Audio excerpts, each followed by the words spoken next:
जय शिवराय मित्रांनो. गोष्ट आसाम राज्याची एका पराक्रमी योद्ध्याची. छत्रपती शिवाजी महाराजांनी शाहिस्तेखानाची चांगलीच फजिती केली. त्यानंतर औरंगजेबाने शाहिस्तेखानाची रवानगी बंगालला केली. नंतर छत्रपती शिवाजी महाराजांनी औरंगजेबाच्या हातावर तुऱ्या दिल्या आणि आग्र्यातून आपली सुटका करून घेतली. औरंगजेबाने यास रामसेनात जबाबदार धरले आणि त्याने आसामला पाठवले.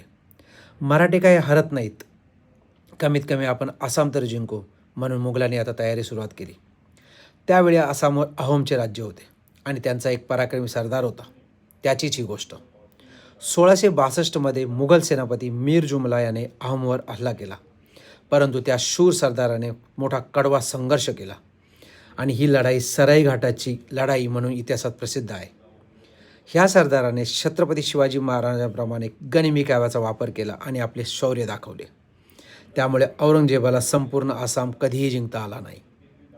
अहोमच्या ह्या सेनापतीला आसाममधील शिवाजी असे म्हणतात. तर मित्रांनो, आपला आजचा प्रश्न आहे, आसाममधील शिवाजी कोणास म्हणतात?